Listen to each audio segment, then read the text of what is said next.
Hi, welcome back to exploringjewishlife.com. I'm Chaya Franklin, and I'm so happy that you're able to join us on our Passover videos, exploring the intrinsic themes of Passover, which are slavery and freedom, and how they are all represented by the special foods that we eat or that we drink at the Seder night. Last time we explored the symbolism of matzah, and this video we're going to explore the 4 cups of wine. The Haggadah, as we previously explained, is a beautifully orchestrated book leading us into the different steps and the different issues that confront us in discussion today, what confronted our ancestors many thousands of years ago. And when we do this through eating and through drinking, through singing, through questions, through answers, and in a general atmosphere of joy and camaraderie.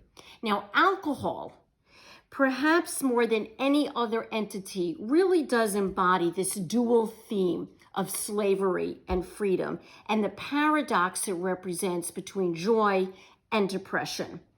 The negative consequences of alcohol abuse and those that are, God forbid, slaves to its effects are well known and documented.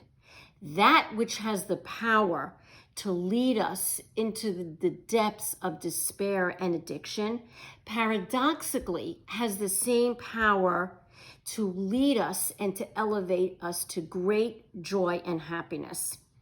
The quality of alcohol exposes our vulnerability in the negative, but it also allows us to be much more open and positive and receptive. Every Jewish celebration involves wine. Now, why would this be so? In contrast to matzah, which has experienced no fermentation and requires great haste in its production, wine is produced precisely with the opposite effect. It's slow process, aging over time. The longer, the better for the wine.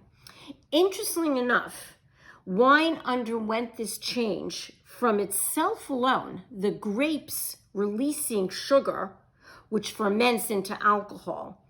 Perhaps on this night of relationships between parents and children, adults and friends, and between us and God, this can be one fundamental lesson that the key to maintain and forge those relationships does take time. It takes diligence. It takes savoring thoughts and feelings and ideas that are residing really within ourselves.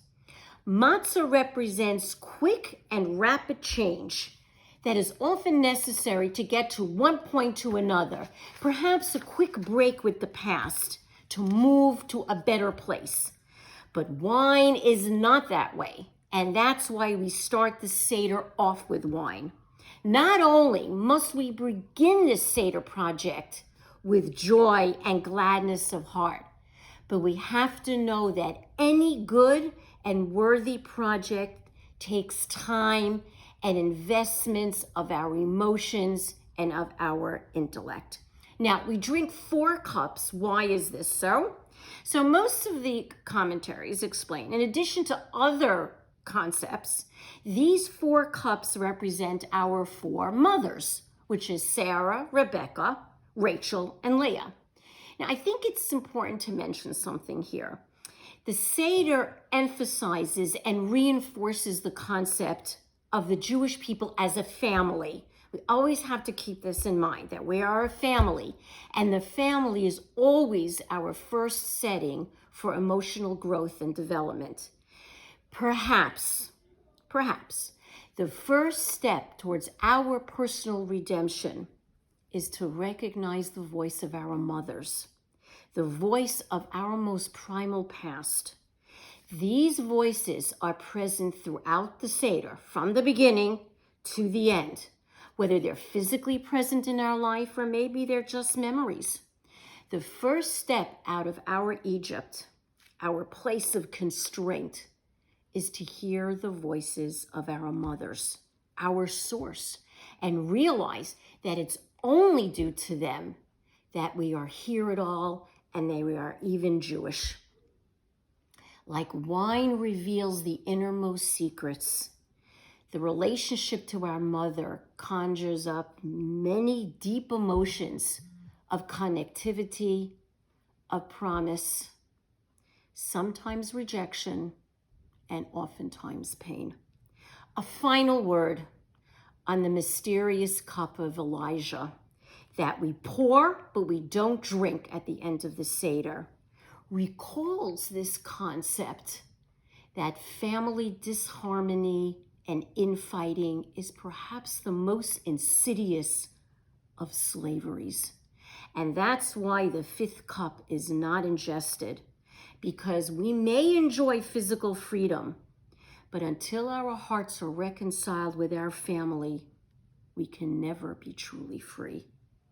The true and final redemption cannot take place until Elijah returns the hearts of the fathers to their children and the hearts of their children to their parents. Herein then lies the secret of the Seder, which wine unlocks for us to appreciate. Let go of the negativity. Let go of the anger. Open the door of our hearts to allow Elijah to enter, and that will be the first step of true freedom. Until next time, l'chaim.